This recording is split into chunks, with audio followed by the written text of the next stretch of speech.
Hello everyone, Under here, and as you can see I'm not playing Civilization 6. I'm going to be doing something a bit different in this video, something new, and that is going to be reviewing Humankind, a new turn-based strategy that's coming out in August, I believe. And yeah, like I said, it's something new. I've not done this before, so please do bear that in mind. It's probably not going to be as well structured and edited as a lot of other YouTubers, but that's just me. I like to do things as I go. I don't really sort of plan these videos out well enough. But yeah, so the first thing we need to talk about is the big elephant in the room, and is this just another Civ, and is it too late? Sort of, does it do enough to want me to buy or recommend others buy in this game? Does it do enough to get away from being compared and just being another sort of reskin Civ? And I think the answer to that is yes, it does. Whereas the fundamentals and the sort of the foundations of the game are very similar. So obviously it's a turn-based game. It's got the hexagon system here that we are also familiar with. The district system is similar. We've got luxuries, strategics, very similar sort of stats up here. And but saying that, like the even though all that sounds like super similar and very familiar, it does feel like you're playing a very different game. Like I said, the luxury system is still there, but they give all different bonuses. A lot of them give you different bonuses, not like in Civ, which are just all an amenity bonus.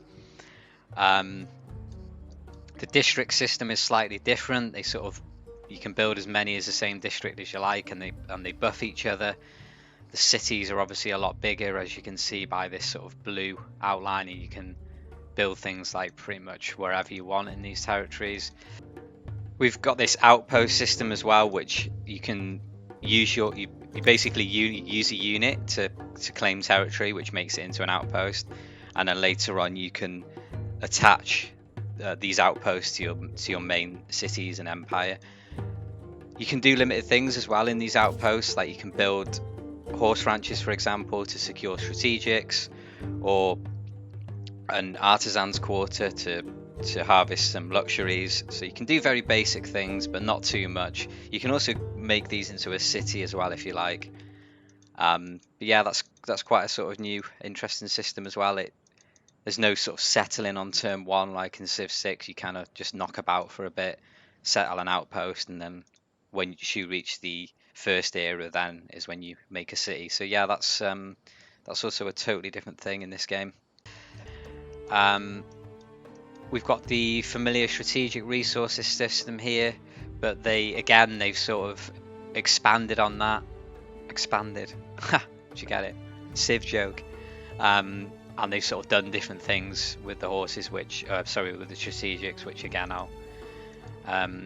I'll get into later. We've got the tech tree and the sort of civic-y tree here, and religion. Again, though, the tech tree is very similar. In fact, it's very similar. But the civic system is a lot different. You do certain events and that sort of thing to unlock it. And speaking of events, there is random events that are sort of procced by certain actions that you take within the game, which I don't really have a list of or anything yet. Anyway, what I'm going to do is I'm going to try and quickly talk about things that I like and dislike in the game. Again, there's probably not going to be much order to this, but let's crack on with it. And starting with some positive things, the music is very nice, and the sound in general. I really like the music. If you've been watching me on YouTube and Twitch for a long time now, you probably always hear me commenting or singing along to the various soundtracks. And yeah, I'm big into the sort of sound and music in games. I think it adds to the immersion. And apparently they did things like they went to real volcanoes to record the sound effects for volcanoes, which is quite interesting, really. The graphics, I didn't really like the graphics at first, but I think they're sort of growing on me. One thing I will say though is the map feels a bit lifeless, whether that's because I'm like quite early on into the game here at the moment. there isn't like so much going on, if that makes sense. I think the tiles need a bit more sort of life in them, whether that's just little animations or animals knocking about, that sort of thing. But yeah, the game looks nice. It looks a lot more three-dimensional and bigger than Civ, and the elevation system is quite different. As you can see here, you can tell there's a difference between the sort of elevation of these three tiles, and you can't just climb up these edges. You've got to go round. So yeah, the map feels a bit more diverse and three-dimensional than in Civ, and there's a lot of different terrain that goes from like sort of lush forest to this sort of barren looking wasteland up here, and then we've got like desert style and clay stuff going over here. So yeah, the map looks and feels a lot different to Civ, and there's a lot going on, but at the same time it kind of feels a bit lifeless except for the rivers. Staying on the topic of graphics, the wonders. This is one of my biggest criticisms, and I've got two in one here actually on the same thing. Now, as you can see here, this is Mount Roraima, which is a natural wonder, as we can see by the tooltip. Does it look like a natural wonder though? Not really. This, if you're glancing over this, that's not going to sort of grab your attention. Blends in a bit too well. Doesn't look too wonderful. And there's another one over here. We've got Lake Baikal here. Again, it doesn't look wonderful at all. In fact, this looks more like a wonder than this. And whilst we're on the subject of wonders, as you can see at the bottom left of the screen there, I can't move the mouse there because it will get rid of the tooltip, but it says Natural Wonder Control Effects, 5 Influence, 10 Stability, 10 Money. Now, if we hover over Mount Roraima, this does the exact same thing. I really, really, really don't like this. I think that all the wonders should give different and very unique bonuses like they do in Civ. That's just the fact that they all do the same thing is super boring, in my opinion. But yeah, I think that's all I've got to say about the sort of graphics and music. You can't really zoom out very far without the map sort of doing that either, which I'm not a huge fan of. I think if you zoom out, you should be able to sort of see more of the map in good detail. Okay, so we've got a all too familiar system here, which is the curiosities, they call it in Humankind. If you've been watching Civ, then this is the goody hut system. Again, they've sort of expanded on this, and from my experience of playing, these do change over time, over sort of each era, from what I believe. In the nomadic era, which you start off as, you can see on the tooltip here that they give you science or food. Big criticism of the game here again is that I'll show you guys in a sec, when I do step on this curiosity, if you're not sure where to look, you're going to totally miss what this gives you. You can tell by the icon that it's going to be food or science. Like as you can see here, this is a sort of crop wheat sort of icon. And yeah, you can sort of tell by looking at it that it's going to give you food, but how much it gives you, unless you look above this tooltip, when I take it, you're not going to see it, which we'll explain now. So you see nuts, and it tells you that, it gives you 10 food, but how quick was that? That was super quick, and it doesn't tell you anywhere else here with all the sort of map settings on or whatever, that what it gives you, which is a big criticism in the game. It can easily say down here plus 10 food or whatever. So yeah, that's a big sort of criticism I've got of the game so far. And whilst we've got a unit here selected, we can have a quick look at the combat, which is different to Civ. So when you initiate combat, you do have the sort of option to confirm or retreat. So the combat system in this game is sort of turns within turns, rather than just attacking a unit. So yeah, you sort of right click on a unit and then you confirm or retreat, whichever you want to do, or confirm. And you also get to choose where you deploy your units from. So you can use the terrain more to your advantage, I suppose, with this system, because you can obviously move around a little bit with these blue squares and fight that way. And yeah, another big criticism here, I keep saying that, but it is defending is too strong, I think, in this game. So the defender, when they're defending, they have to defend their flag. That's the way that the attacker can win, by either killing all the units or capturing the flag for a couple of turns. So as a defender, like as we can see here, you get a combat bonus when you're defending. So you can just sort of plonk yourself on your flag and defend that way. I think that's not a very good system, and it's kind of similar to the fortify system in Civ, but because of the way the combat works in Humankind, whereas like I said, it's turns within turns, it's just, I think the defense mechanic is a bit too strong and sort of encourages that Irrel war mechanic that we're all so familiar with. You can do automatic battle as well if you're not really bothered about the strategic elements of the combat and you just want to sort of get along with it like this. It does it dead quick for you. I think you can also speed this up in the options.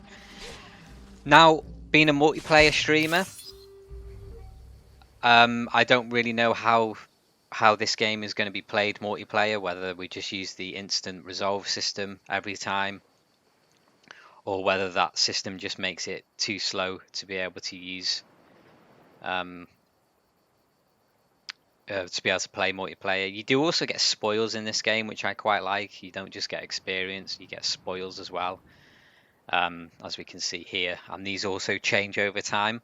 So in this era it's like food and influence, whereas later on it's usually, well, in the second era it's usually gold, which is quite interesting. Okay, so one of the best things so far that I found in this game is the era system. It works quite a bit different to Civ.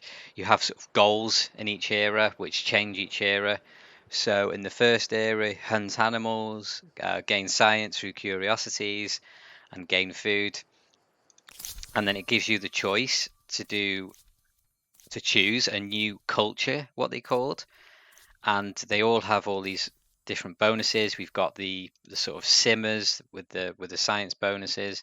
We've got some sort of warmongering bonuses, and they all have different bonuses that you can choose from. And some of them you keep as well.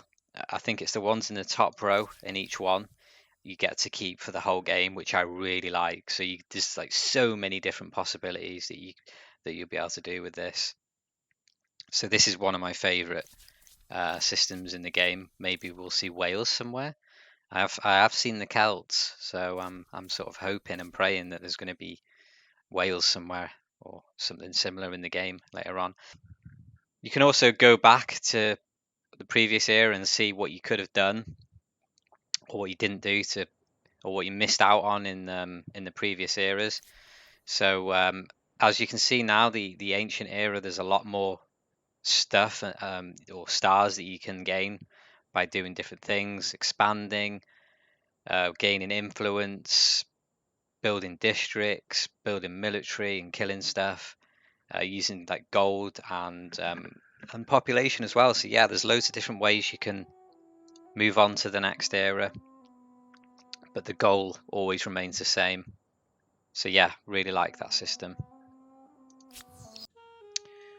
Okay, we've just carried on playing here. I've just reached a new era again. So again, I can choose a new culture, and as you can see, they're all different this time around. So there's different cultures for each era. Again, I really like this. And if someone else takes it, then you can't actually take that. As you can see here, we can't take any of these because they've already been taken. I'm playing on the highest difficulty. Not sure why, because I haven't got a clue what's going on in this game. And I think I'm pretty far behind at the moment. But yeah, we've got the Celts here, which I keep wanting to try, but I keep getting beaten to it. Okay, so we've got an example of how the curiosity system changes here.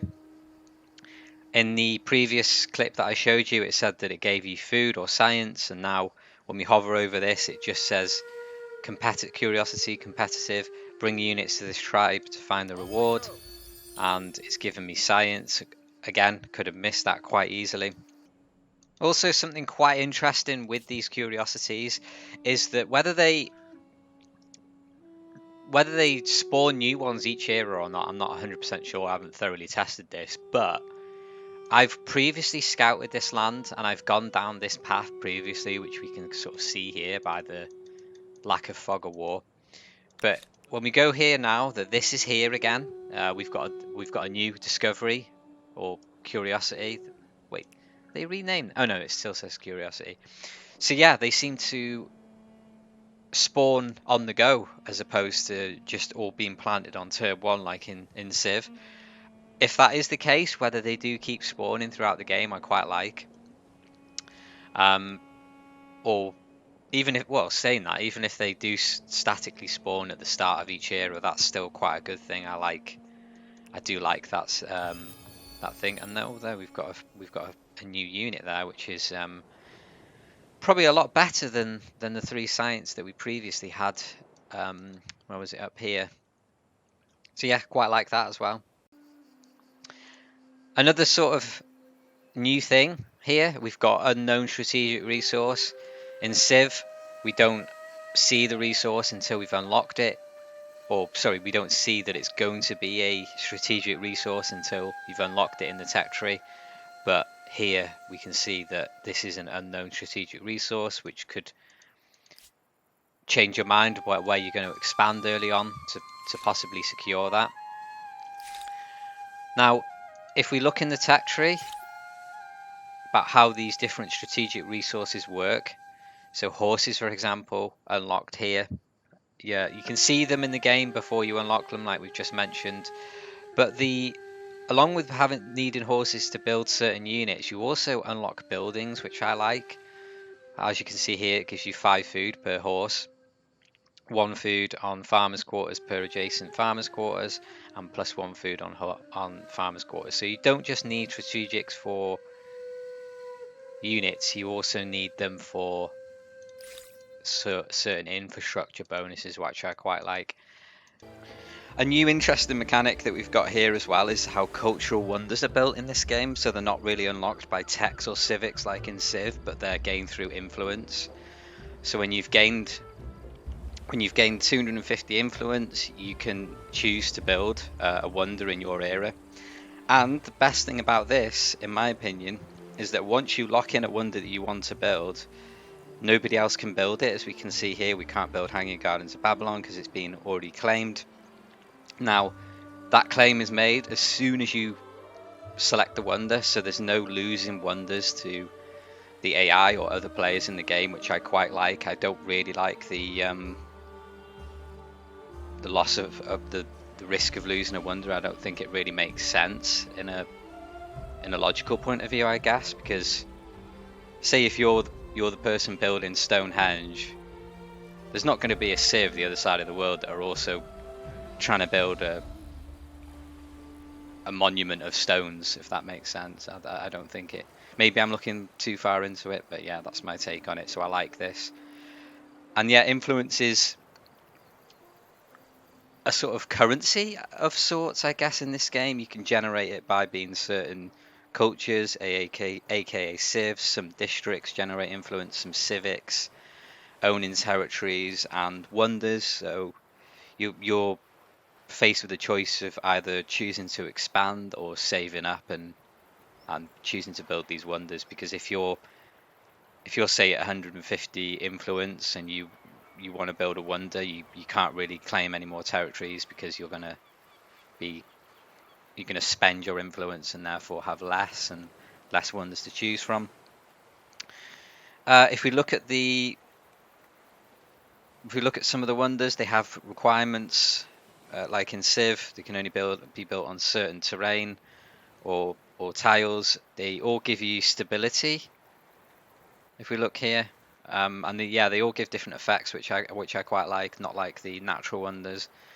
I know I've mentioned that a few times when I was streaming, but the natural wonders thing, it really bothers me. I think it should they should all give different bonuses. Whilst we're on the subject of influence, I just wanted to sort of discuss cities and outposts a little bit more again. Now, even though this is a sort of fundamental mechanic that's super similar to like Civ 6 and other or 4X turn-based strategy games, it just feels totally different in this game, because with the outposts that we mentioned earlier, you can sort of scatter these around, or put them in neighboring territories, and then later on sort of merge them with your cities. As we can see here, these two were previously outposts, which I've attached to my main capital city, but I've just got this one as an outpost because the influence also serves as an anti-snowball mechanic. It keeps you in check, stops you just settling everything and everywhere super early on in the game. You've also got the stability system as well that stops you building a ton of districts. I feel like this stability system is super unforgiving. Whether I'm playing the game a lot different to other people, but I was speaking to someone in my stream that mentioned that they didn't really have any problems with stability, but I do. But yeah, the more districts you build and the more territory you occupy, the sort of more unhappy or less stable that your your city is. So yeah, in this game, it's more about. I feel like it's more about growing a one or two or three cities into like massive, huge cities, as opposed to dotting your cities around and just having separate little mini empires rolling around. Like, again, if we compare to Civ 6, you never really have the cities close enough that the all the borders are in one sort of big circle, whereas in this it's the complete opposite. Whether is that a good or a bad thing, I'm not sure yet. I haven't really played it enough, but it's different. It makes the game different and feel and play different, which is a very good thing indeed. Here we've got an example of another new mechanic that I really like. This is, I don't know what this is called actually. It's just a random event that can happen. It's just popped up saying, Terror of the Bovines, the empire is mired in tradition and beholden to the past, but no city is more unenlightened than the metropolis of Babylon. In this superstitious place where hearsay and myths run wild, farmyard animals are now being put on trial for their crimes, after a herd of cattle were sentenced to be burnt on the pyre for conspiring against the empire. One wealthy landowner has had enough. Now he petitions you intervene. What is your stance on judgment? And you have different options. Sometimes there's two, sometimes there's three, sometimes it's just one thing that you can choose from. But they all have different effects on the sort of overall stance of your empire. I'm not going to go too much into that because it's quite a we can have a quick look at it, I guess. But you've got these sort of ideologies where which sort of determines what sort of empire you are, whether you're focused more on like homeland, so yourself, or worldly traditions, or you're more of a libertarian or authoritative civilization, whether you're traditional or you want to encourage progress in the world. Lots of different things can alter that, and yeah, this is one of them. So that they alter that, as well as giving you various buffs to your cities, or nerfs. Like, some of them can be a buff and a nerf at the same time. They're all way different, and doing certain things procs the event. I guess, yeah, this does add a lot of depth to the game, and I really like it. But there is the worry of playing the game 3 or 4 times and sort of knowing what to do, and whether you can sort of abuse that system. But yeah, it looks like a sort of fun system. I quite like the look of that. Okay, so we've discussed some nice, exciting features that are getting added to the game, but I just wanted to touch on a few that I'm not a huge fan of, starting with the war support system. Now, what this is, it's your Empire's eagerness to go into war with another Civ, how sort of happy they're going to be with going to war.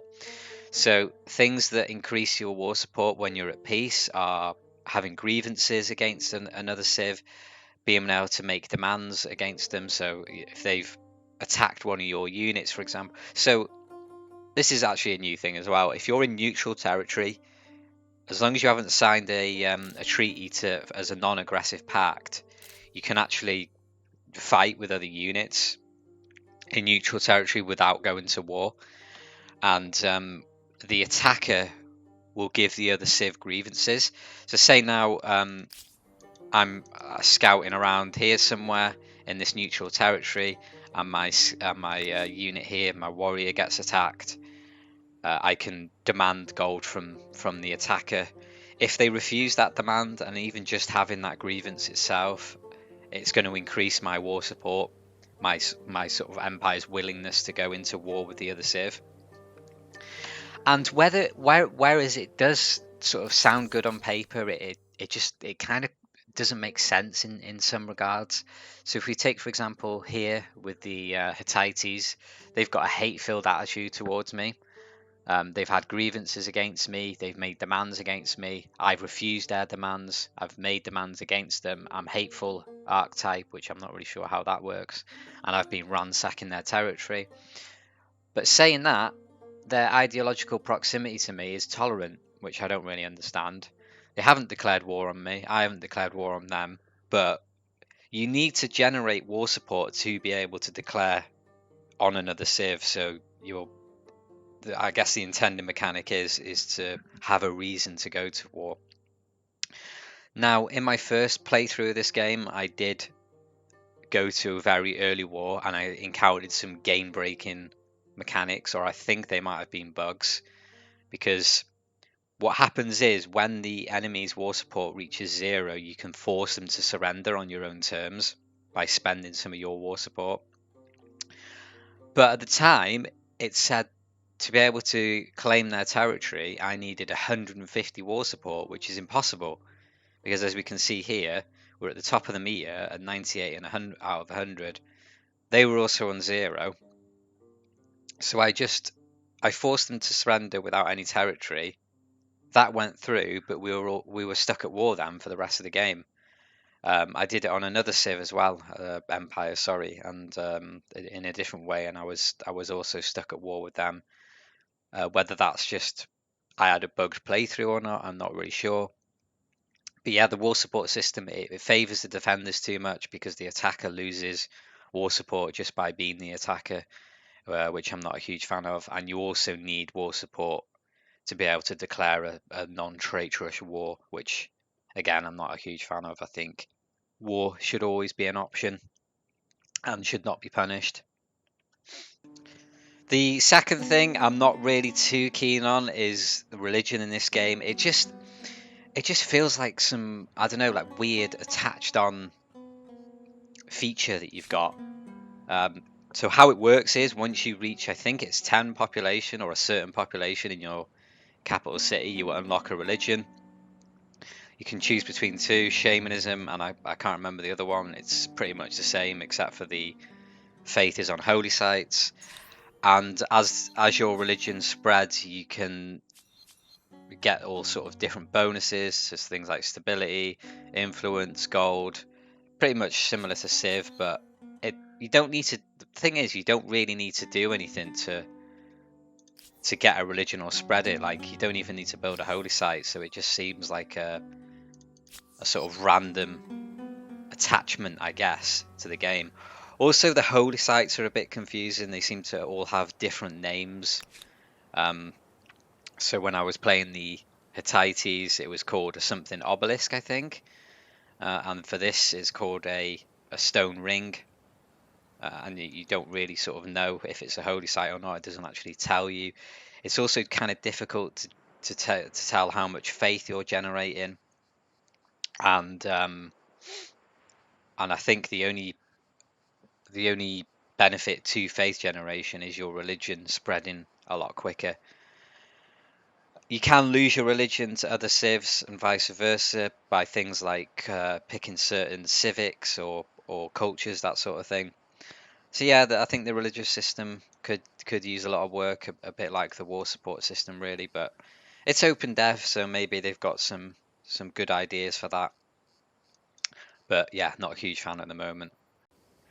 Another criticism I've got of the game is the lack of information it gives you. It does say that they're adding an encyclopedia in a future version, but a couple of examples I've got here is this little trade route thing here. It says it's a trading post.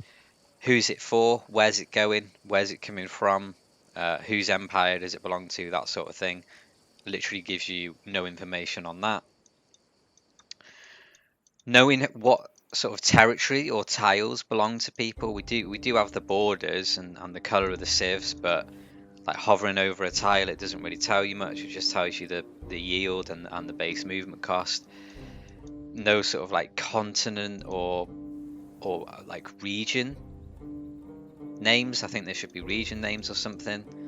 So for example, over here, I think if you meet someone, their cap gets revealed, whether you sort of like it or not, which I guess helps. But like, if say for example we didn't see this San Lorenzo city here, like I wouldn't know whose empire that belonged to or anything at first glance. We've got these sort of like neutral AIs as well that I haven't played enough to sort of know what they're about either. So yeah, I think they need to add a lot more information to the game as well. You can't really tell how much faith generation you're making either. Pardon me. So yeah, I think that could be a good addition to the game, which I should imagine is getting added with the encyclopedia. Another thing as well is when you're sort of previewing combat, and you've got wounded units, I don't think it takes that into account when it's telling you if your army is stronger or weaker than the other army, because yeah, I've had times where my unit's almost dead and it says like it's going to be an even fight or whatever. So I think it just takes a sort of base combat strength. Anyway, guys, the open dev will be ending tomorrow, so I'm going to have to leave it there. Probably not going to have enough time now to be able to progress and find any sort of new features. I think I've covered most of the basics and sort of important things that they've added to the game. But yeah, overall, like I suppose the big question on everyone's tongue is it too close of a game to Civ? Is it too late? And I think the answer to both those questions is no. I can see myself playing this game, definitely.